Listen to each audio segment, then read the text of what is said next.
Welcome to sports live presented by cool. আপনাদের সাথে আছি আমি মঞ্জুরি আজাদ। শুরু করছি চ্যাম্পিয়ন্স ট্রফির খবর দিয়ে। চ্যাম্পিয়ন্স ট্রফির প্রথম সেমিফাইনালে মুখোমুখি হবে দুই জায়ান্ট ভারত ও অস্ট্রেলিয়া। দুবাইয়ে ম্যাচ শুরু হবে আগামীকাল দুপুর 3টায়। পরিসংখ্যান বলছে ভারত অস্ট্রেলিয়া মুখোমুখি মানেই হাড্ডাহাড্ডি লড়াই আর টান টান উত্তেজনা। অনেকেই দাবি করছেন অঘোষিত ফাইনালিস্ট ম্যান ইন ব্লুরা। আবার কারো কারো মতামত ভারতকে বধ করবে মাইটি অস্ট্রেলিয়া। টানা 3 ম্যাচে জয় পেলেও এখনও বেশ কিছু জায়গায় দুর্বল টিম ইন্ডিয়া, বিশেষ করে ফিল্ডিংয়ে। একের পর এক ক্যাচ ফেলেছেন রোহিতরা, যা চোখে পড়েছে রোববার নিউজিল্যান্ডের বিপক্ষে ম্যাচেও। সব মিলিয়ে 3 ম্যাচে মোট ক্যাচ পড়েছে 6টি, যা সুখবর হতে পারে মাইটি অস্ট্রেলিয়ার জন্য। অপরদিকে রবীন্দ্র জাদেজার অফ ফর্ম, উইকেট তুলতে পারেননি বাংলাদেশ ও পাকিস্তানের বিপক্ষে। তবে কিউইদের বিপক্ষে 1 উইকেট পেয়ে তৈরি আছেন সেমির জন্য। ভারতীয় ব্যাটারদের মধ্যে 100-র ওপর স্ট্রাইক রেটে খেলছেন কেবল রোহিত ও হার্দিক। একই উইকেটে সব ম্যাচ খেলায় বল ঠিকমতো ব্যাটে আসছে না।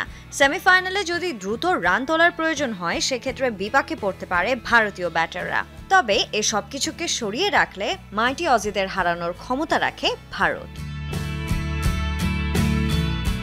সমর্থকরা বলছেন ভারতকে কেউ যদি হারাতে পারে তাহলে শুধুমাত্র অস্ট্রেলিয়া। সেই লক্ষ্যেই হয়তো দলে পরিবর্তন এনেছে অজিরা, যে কিনা তুরুপের তাস হয়ে হারিয়ে দিতে পারে ভারতকে। চোটের কারণে ছিটকে যাওয়া ম্যাথিউ শর্টের বদলে বাড়তি এক স্পিনার দলে নিয়েছে তারা, যেখানে সেমিতে ভারত বধের বড় হাতিয়ার হতে পারেন স্পিনার কুপার কনলি। দুবাইয়ে বাড়তি সুবিধা পায় স্পিনাররা, তাই তো একাদশে কুপারের থাকা প্রায় নিশ্চিত। এছাড়া অ্যাডাম জাম্পা ও বেন ডারউইশ তো থাকছেনই। ব্যাটারদের মধ্যে রান বন্যা করার ক্ষমতা আছে জশ ইংলিশের। আছেন সবশেষ 9 ম্যাচে 245 রান করা স্টিভেন স্মিথও, যাদের দিকে থাকবে বাড়তি নজর।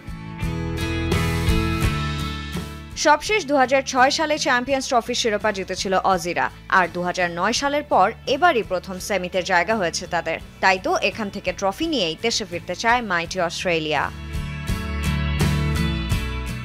Sanjana Ivy, Jamuna sports. Champions ট্রফির সেমিফাইনালের ম্যাচ বৃষ্টিতে ভেস্তে গেলে কিভাবে নির্ধারণ করা হবে ম্যাচের ভাগ্য? স্বস্তির খবর হলো শেষ 4-এর লড়াইয়ের জন্য রাখা হয়েছে রিজার্ভ ডে। 4 মার্চ নির্ধারিত প্রথম সেমিফাইনাল মাঠে না গড়ালে খেলা হবে পরদিন রিজার্ভ ডেতে। একই নিয়ম থাকছে 5 মার্চ অনুষ্ঠিত হতে যাওয়া দ্বিতীয় সেমিফাইনালে। সেই সাথে আগামী 9 মার্চ শিরোপা নির্ধারণী ম্যাচের জন্য একদিন রিজার্ভ ডে রাখা হয়েছে। এদিকে 4 তারিখ প্রথম সেমিফাইনালে ভারত জয় পেলে আগামী 9 তারিখ ফাইনাল অনুষ্ঠিত হবে দুবাইয়ে, আর ভারত অস্ট্রেলিয়াকে যেতে হবে পাকিস্তানে। সেই অনুযায়ী ফাইনালের ভেন্যু হবে লাহোর। 2009 সালের 3 মার্চ শ্রীলঙ্কার টিম বাসে হামলা হয়। 6 জন ক্রিকেটার আহত হন, মারা যান 6 জন পাকিস্তানি পুলিশ ও 2 জন সাধারণ মানুষ। সেই ঘটনার 16 বছর পেরিয়ে গেছে, এখনও সেই ঘটনা বয়ে বেড়াচ্ছে দেশটার ক্রিকেট। দেশটার গণমাধ্যম কর্মীদের মতে এই ঘটনা দেশটার ক্রিকেটকে কয়েক বছর পিছিয়ে দিয়েছে। 2009 সালের 3রা মার্চ লাহোর টেস্টের তৃতীয় দিনের খেলার জন্য গাদ্দাফি স্টেডিয়ামে যাচ্ছিলেন শ্রীলঙ্কার ক্রিকেটাররা। গাদ্দাফি স্টেডিয়ামের কাছে লিবার্টি চকে 12 জন বন্দুকধারীর আক্রমণে আহত হন সামারাভিরা সাঙ্গাকারার মতো 6 জন শ্রীলঙ্কান ক্রিকেটার। 6 জন পাকিস্তানি পুলিশ আর 2 জন সাধারণ নাগরিকও সেই ঘটনায় প্রাণ হারান। 3 মার্চ 2009 থেকে 3 মার্চ 2025, পাক্কা 16টা বছর আগে লাহোরের ঠিক এই জায়গাটায়, এই লিবার্টি চকে শ্রীলঙ্কান ক্রিকেটারদের টিম বাসের উপরে হামলা হয়েছিল। যে ঘটনা পাকিস্তান ক্রিকেটকে পিছিয়ে দিয়েছে অন্তত 10 থেকে 15 বছর। সেই ঘটনার মূল্য এখনো চোকাতে হচ্ছে পাকিস্তান ক্রিকেটকে। 6 বছর দেশটায় আন্তর্জাতিক ক্রিকেট বন্ধ ছিল। 10 বছর বড় বড় দলগুলো দেশটায় সফর করেনি। চ্যাম্পিয়ন্স ট্রফি খেলতে ইন্ডিয়া তো আসেইনি। দেশটার গণমাধ্যম কর্মীদের মতে সেই ঘটনা দেশটার ক্রিকেটকেই পিছিয়ে দিয়েছে কত কত বছর। पाकिस्तान को बहुत ज्यादा सफर करना पड़ा था उस अटैक की वजह से, जिससे पाकिस्तान क्रिकेट काफी ज्यादा डाउन भी हुई। लेकिन जिस तरह से अब चैंपियंस ट्रॉफी वापस आई है पाकिस्तान के अंदर और सारी टीमें दोबारा आई हैं, तो पाकिस्तान की क्रिकेट एक दफा फिर ऊपर गई है। जिस तरह श्रीलंकन टीम पर हमला हुआ, वो लोग हमला करने वाले थे जो पाकिस्तान को तरक्की करता और पुरअमन मुल्क नहीं देखना चाहते। लेकिन पाकिस्तान ये पुरअमन मुल्क है, पाकिस्तान ने उस चीज पर बहुत जल्दी जो है वो काबू पाया। অ্যাক্সিডেন্ট কখনোই ইতিবাচক কিছু বয়ে আনে না, তাতে সেই অ্যাক্সিডেন্টের দোষটা যারই থাকুক না কেন। এই যে বিখ্যাত ম্যাচটার ঘটনা লেখা আছে গাদ্দাফি স্টেডিয়ামের অনার্স বোর্ডে, সেই ম্যাচটাও পাকিস্তান ক্রিকেটের জন্য ইতিবাচক কিছু বয়ে আনেনি। যে জায়গাটায় পাকিস্তান ক্রিকেটের যাওয়ার কথা ছিল, এই একটা ঘটনা পাকিস্তান ক্রিকেটকে যেন পিছিয়ে দিয়েছে বহু বছর। আফনান পিয়াল, যমুনা স্পোর্টস, লাহোর, পাকিস্তান। চ্যাম্পিয়ন্স ট্রফির গ্রুপ পর্ব থেকে বাংলাদেশ দল বিদায় নিলেও দলের কোচিং স্টাফদের কাজে খুশি বিসিবি। চুক্তি নবায়ন করা হচ্ছে হেড কোচ ফিল সিমন্স, সহকারী কোচ সালাউদ্দিন ও স্পিন কোচ মুশতাক আহমেদের সাথে। সেই সাথে বেতন বাড়ছে জাতীয় দলের ক্রিকেটারদের। দুপুর 1টায় শুরু হয় বিসিবির বোর্ড সভা। বৈঠকের প্রধান এজেন্ডার মধ্যে অন্যতম ছিল বর্তমান কোচিং স্টাফদের চুক্তি নবায়ন ও নতুন স্টাফ নিয়োগ। গুঞ্জন সত্যি হলো, চ্যাম্পিয়ন্স ট্রফিতে বাংলাদেশ দলের পারফরমেন্স হতাশাজনক হলেও হেড কোচ ফিল সিমন্সের কাজে খুশি বিসিবি। সেই সাথে সিনিয়র সহকারী কোচ মোহাম্মদ সালাউদ্দিনও মন জয় করেছেন। দুজনের সাথে চুক্তি নবায়ন করতে চায় বোর্ড। 2027 সালের ওয়ানডে বিশ্বকাপ পর্যন্ত হতে পারে চুক্তি। কিছুদিন এই গত 4-5 দিন আমি ছিলাম, পাকিস্তানে থাকার সুযোগ হয়েছে। ফিল সিমন্স বলি, আমাদের দেশীয় কোচ এবং খেলোয়াড় রিলেশনশিপ, ইন্টার পার্সোনালিটির যে সম্পর্কগুলো, সেগুলি খুব ক্লোজলি দেখার সুযোগ হয়েছে। আমার কাছে মনে হয়েছে যে আমাদের এই কোচ হয়তো আমাদের জন্য ভালো কিছু বয়ে নিয়ে আসতে পারবে। সিমন্স, সালাউদ্দিন ছাড়াও স্পিন কোচ মুশতাক আহমেদের কাজেও খুশি বিসিবি। এই পাকিস্তানি সার্ভিস দীর্ঘমেয়াদে পেতে চায় ক্রিকেট বোর্ড। সেই সাথে নিয়োগ দেয়া হবে স্থায়ী ভিডিও অ্যানালিস্ট ও বিশ্বমানের ফিল্ডিং কোচ। সাম্প্রতিক সময়ে বাংলাদেশ জাতীয় দলের ক্রিকেটারদের পারফরমেন্স হতাশাজনক। মাঠের খেলায় ব্যর্থ হলেও ঠিকই বাড়ছে শান্ত মুশফিক রিয়াদদের বেতন। 2025 সালে কেন্দ্রীয় চুক্তি অনুমোদন করেছে বিসিবি। কন্ট্রাক্টের ব্যাপারটা বোর্ড অ্যাপ্রুভ করেছে, তবে ওখানে কিছু রিভিউ ব্যাপার আছে, তো সেই কারণেই অ্যাপ্রুভ লিস্টটা আমরা এই মুহূর্তে অ্যানাউন্স করছি না। এইবারও আমরা কিছু স্যালারি রেজ করার প্রপোজ করেছি। বিশেষ করে আমরা টেস্ট ক্রিকেটারদের প্রোটেকশনের ব্যাপারটাকে প্রাধান্য দিয়েছি। এদিকে বিপিএলের পেমেন্ট ইস্যু আবারও আলোচনায়। টাকা না পেয়ে শাহিদ আফ্রিদি বিসিবি সভাপতি ফারুক আহমেদকে পাঠিয়েছেন ইমেইল। চিটাগং কিংসের আচরণে লজ্জিত বিসিবি ফ্রাঞ্চাইজি বাছাইয়ে ভুল হয়েছে স্বীকার করলেন নাজমুল আবেদিন ফাহিম। একটা ফ্র্যাঞ্চাইজি কাকে নিয়ে আসবে, মেন্টর করে হোক বা তাদের দলের প্রমোশনের কারণে নিয়ে আসবে, সেখানে আসলে বোর্ড হস্তক্ষেপ করতে পারে না। But at the end of the day এই কর্মকাণ্ডগুলো কিন্তু শুধু বোর্ডকেই না, দেশকেও, দেশের মাথাও নিচু করে দেয়। সো এটা তো ডেফিনেটলি আমাদের নজরে এসেছে এবং এটা নিয়ে আজকে আলাপ হয়েছে। আমরা বিশেষ করে এটা নিয়ে আমাদের আজকে আলাপ হয়েছে। সভায় পূর্বাচল স্টেডিয়ামের নাম পরিবর্তন করার সিদ্ধান্ত হয়েছে। শেখ হাসিনা স্টেডিয়ামের নাম চেঞ্জ করে আমরা যেটাকে বলা হবে এখন NCG, national cricket ground. Hasanur Rahman, Jamuna sports, Dhaka. Dhaka premier division cricket লিগে পৃষ্ঠপোষক তামিম ইকবালের কাছে হেরেছে অধিনায়ক তামিম ইকবালের দল। উদ্বোধনী দিনে মোহামেডান স্পোর্টিং ক্লাবকে 107 রানের বড় ব্যবধানে হারিয়েছে গুলশান ক্রিকেট ক্লাব। দিনের অন্য ম্যাচে প্রাইম ব্যাংকের কাছে 3 উইকেটে হেরেছে রূপগঞ্জ টাইগার্স ক্রিকেট ক্লাব, আর আবাহনী লিমিটেডকে 6 উইকেটে হারিয়েছে অগ্রণী ব্যাংক ক্রিকেট ক্লাব। মিরপুরে টস জিতে আবাহনী লিমিটেডকে ব্যাটিং এর আমন্ত্রণ জানায় অগ্রণী ব্যাংক ক্রিকেট ক্লাব। প্রথম ওভারে ভাগে উদ্বোধনী জুটি। রানের খাতা খোলার আগেই প্যাভিলিয়নের পথ ধরেন শাহরিয়ার কোমল। এরপর পারভেজ ইমনকে নিয়ে অর্ধশত রানের পার্টনারশিপ গড়লেও ব্যক্তিগত 20 রানে ফেরেন অধিনায়ক নাজমুল শান্ত। মাঝে ছোট ছোট পার্টনারশিপ তৈরি হলেও বড় কোনো প্রভাব ফেলেনি আবাহনী স্কোরবোর্ডে। অল আউট হওয়ার আগে আকাশী নীলের সংগ্রহ 234 রান। সর্বোচ্চ 73 রান করেন মোসাদ্দেক সৈকত, আর পারভেজ ইমন খেলেন 50 রানের একটি ইনিংস। জবাবে ব্যাট করতে নেমে দারুণ শুরু পায় অগ্রণী ব্যাংক ক্রিকেট ক্লাব। উদ্বোধনী জুটি থেকে আসে 58 রানের পার্টনারশিপ। আবাহনীর বোলারদের শাসন করে তৃতীয় উইকেটে অমিত হাসানকে নিয়ে 125 রানের পার্টনারশিপ গড়েন ইমরুল কায়েস। তবে অল্পের জন্য সেঞ্চুরি মিস করেন অধিনায়ক ইমরুল। 94 বল খেলে 94 রানের ইনিংস আসে তার ব্যাট থেকে। এছাড়া সাদমান ইসলাম করেন 46 রান। 4 উইকেট হারিয়ে ও 5 ওভার হাতে রেখে সহজ জয় তুলে নিয়ে এবারে ডিপিএল এর শুভ সূচনা করে অগ্রণী ব্যাংক।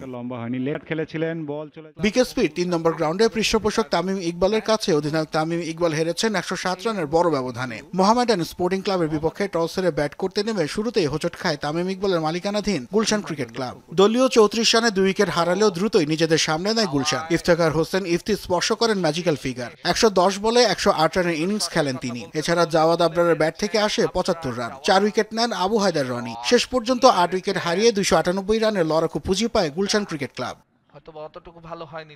জবাবে ব্যাট করতে নেমে গুলশানের নিয়ন্ত্রিত বোলিংয়ে ধুঁকতে থাকে মোহামেডান স্পোর্টিং ক্লাব। অধিনায়ক তামিম ইকবাল 22 রানে ফিরলে 31 রানে ভাঙে উদ্বোধনী জুটি। এরপর কেবল ড্রেসিং রুমে আসা যাওয়া ব্যস্ত সময় পার করে মোহামেডানের ব্যাটাররা। অল আউট হওয়ার আগে 191 রান স্কোরবোর্ডে জমা করতে সক্ষম হয় সাদা কালো শিবির। নিশ্চিত হয় 107 রানের বড় ব্যবধানের হার। আরিফুল ইসলাম করেন সর্বোচ্চ 73 রান। এদিকে বিকেএসপি 4 নম্বর গ্রাউন্ডে রূপগঞ্জ টাইগার্স ক্রিকেট ক্লাবের বিপক্ষে 3 উইকেটের জয় পেয়েছে prime bank cricket club. Toss হেরে ব্যাট করতে নেমে চাপে পড়ে রূপগঞ্জ।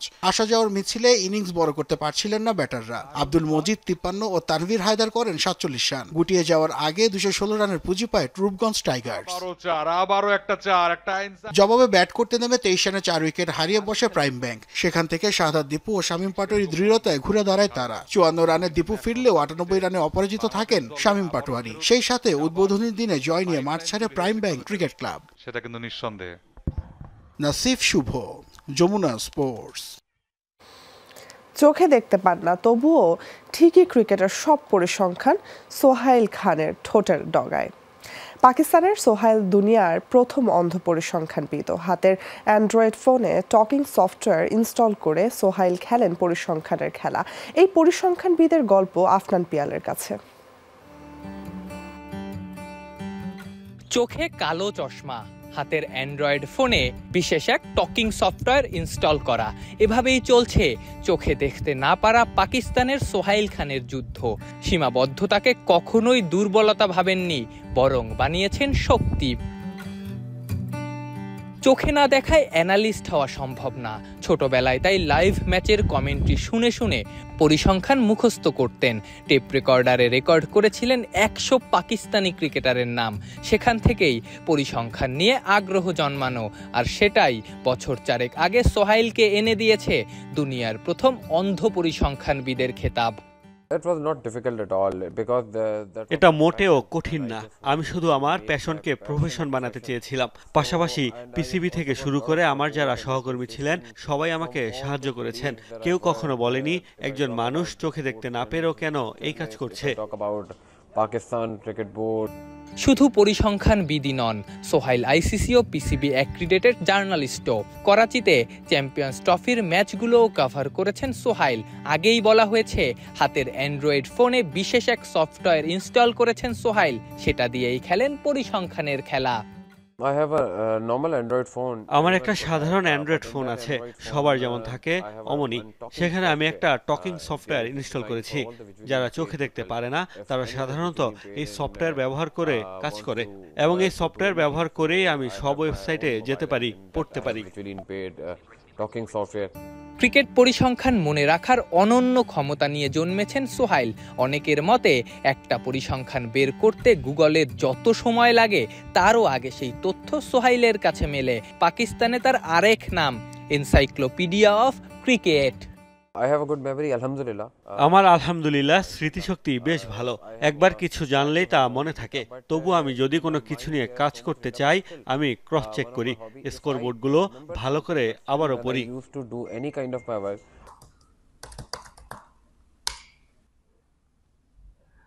আমরা নিজ চোখে খেলাটা দেখি, সেই খেলা নিয়ে লিখি। সেখানে একজন মানুষ যিনি কিনা চোখে দেখতে পারেন না, আপাদমস্তক একজন পরিসংখ্যানবিদ হয়ে গেলেন। বোঝাই যাচ্ছে সোহাইল খান কতখানি অসম্ভবকে সম্ভব করেছেন। আফরান পিয়াল, যমুনা স্পোর্টস, লাহোর, পাকিস্তান। স্পোর্টস লাইভের সময় হলো স্ট্র্যাটেজিক টাইম আউটের, সো স্টে টিউনড। রিজওয়ানকে রিকশা আর বাবরকে ফেরারি গাড়ির সাথে তুলনা করলেন মোহাম্মদ আমির। ফেরারি থেকে তুমি রিকশায় নেমে এসেছো, বাবরের সাথে তুলনা দিয়ে এমন মন্তব্য করে পাকিস্তানের অধিনায়ককে কটাক্ষ করেছেন এই সাবেক পেসার। চ্যাম্পিয়ন্স ট্রফিতে পাকিস্তানের ভরাডুবির দায় দিলেন অধিনায়ককে। সুযোগ থাকা সত্ত্বেও সাহসী সিদ্ধান্ত নেননি রিজওয়ান, মনে করেন আমির।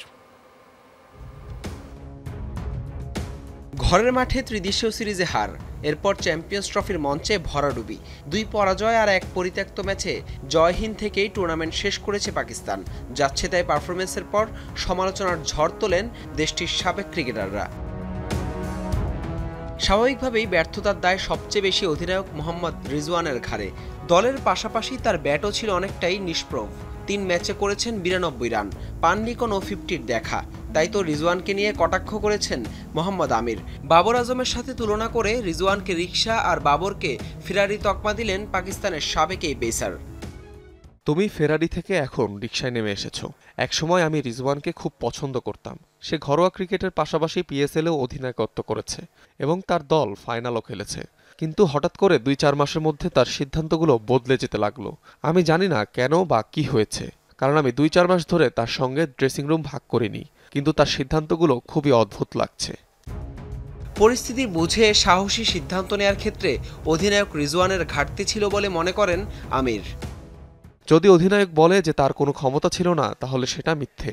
তার কাছে ক্ষমতা ছিল, সে চাইলে কিছু গুরুত্বপূর্ণ সিদ্ধান্ত নিতে পারত, কিন্তু সে তা করেনি। কেন করেনি তা আমি জানি না। রিজওয়ানের আগে পাকিস্তানের অধিনায়ক হিসেবে দায়িত্বে ছিলেন বাবর আজম। ব্যর্থতার দায়ে অধিনায়কত্ব ছাড়তে হয়েছিল এই পাক তারকাকেও। যদিও আমিরের মতে এই ভূমিকায় দুজনের মধ্যে বেশ পিছিয়ে রয়েছেন রিজওয়ান। হাসান আল মারুফ, যমুনা স্পোর্টস। উরুগুয়ে ও ব্রাজিলের বিপক্ষে ম্যাচের জন্য 33 সদস্যের দল ঘোষণা করেছে আর্জেন্টিনা ফুটবল অ্যাসোসিয়েশন। দলে আছেন লিওনেল মেসি। প্রথমবারের মতো জায়গা পেলেন নতুন মেসি খ্যাত ক্লাউদিও এচেভেরি।